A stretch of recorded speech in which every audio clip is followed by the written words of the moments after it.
এই দেশ আর হওয়ার জন্য নয়, এ দেশ আর হত্যাকাণ্ডের জন্য নয়। ইন্ডিয়া চেষ্টা করবে, কিন্তু আমরা সজাগ আছি। জিনিসটা হলো এই, যখন একটা বিশাল কোনো ঘটনা ঘটাতে চায় কোনো শত্রুরা, সেই ঘটনা ঘটানোর জন্য কিছু তো সিচুয়েশন তৈরি করতে হবে। কিছু আপনার ছোটোখাটো ঘটনা কিংবা পরিস্থিতি তৈরি করতে হবে যাতে বিদ্রোহের পরিস্থিতির সৃষ্টি হয়। সে কোনো দীর্ঘদিন যাবৎ সৈনিকদের ভিতরে তারা রাজনৈতিক এলিমেন্ট ঢুকিয়ে রাজনৈতিক নেতাদের মাধ্যমে তাদের সাথে যোগাযোগ করে সামরিক বাহিনীর, সেনাবাহিনীর বিশেষ করে অফিসারদের বিরুদ্ধে একটা মনোভাব তারা তৈরি করে। মনোভাব যেই ঘটনা বা যে কারণগুলো দেখিয়েছিল, আসলে এটাতে কোনো এরকম পরিস্থিতি হওয়ার মতো কোনো সিচুয়েশন না। মিথ্যা তথ্য নিয়ে এসে উত্থাপন করা, এগুলো একটা ভুল বোঝানো, এইভাবে কিন্তু সৈনিকদেরকে বোঝানো যায়। ডাল ভাত কর্মসূচি, টাকা পয়সার ভাগাভাগি, এটা দিকে মানুষ হত্যার মতো কোনো এলিমেন্ট ছিল না।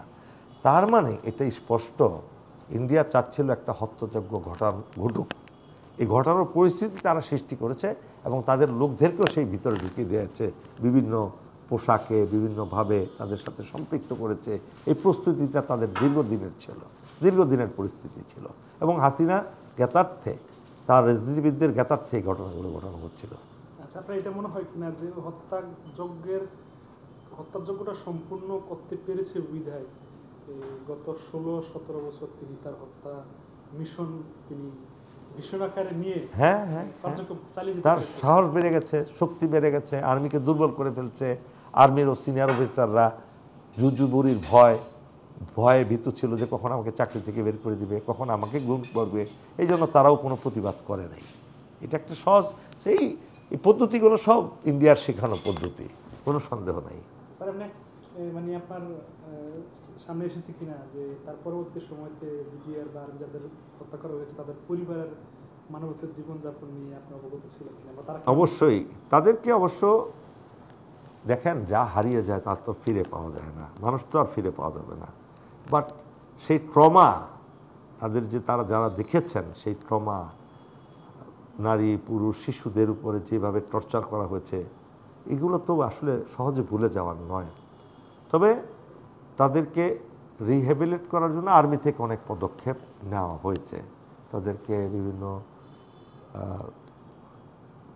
ফ্ল্যাট বরাদ্দ হয়েছে, প্লট বরাদ্দ হয়েছে। এটা তো আর কিছুই না সেই তুলনায়। বাট আমাদের সেনাবাহিনী যথেষ্ট চেষ্টা করেছে তাদের বৈশ্বিক কষ্টটাকে লাঘব করার জন্য।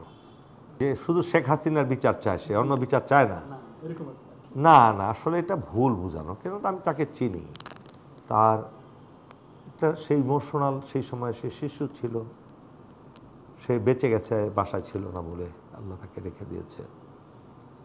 সে যেটা বলছে, হাসিনার তো বিচার করতেই হবে। সে এর মানে এই না যে অন্যদের বিচার বাদ দিতে হবে, সবারই বিচার হবে। এখন কমিশন যেটা করা হয়েছে, স্বাধীন তদন্ত কমিশন, এই কমিশনের ব্যাপ্তি, এই কমিশনের পরিধি অনেক বেশি এবং অনেক শক্তিশালী স্বাধীন তদন্ত কমিশন তারা বের করছে।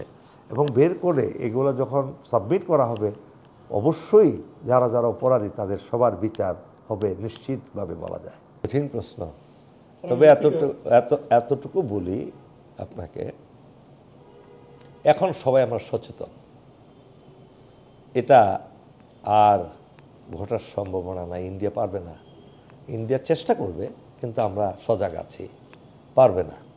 আমরা কঠিন হস্তে সেটা দমন করব ইনশাআল্লাহ। আমাদের সব লেভেলে, সৈনিক থেকে শুরু করে অফিসার লেভেল পর্যন্ত, সেনাপ্রধান পর্যন্ত এ ব্যাপারে সচেতন আছে এবং কঠোর হস্তে যদি কেউ করে, সেটা কঠোর হস্তে দমন করতে হবে আমাদের, করব, এ ব্যাপারে সন্দেহ নাই। এই দেশ আর হওয়ার জন্য নয়, এ দেশ আর হত্যাকাণ্ডের জন্য নয়, সেটা আমরা কোনোভাবেই হতে দেব না ইনশাআল্লাহ।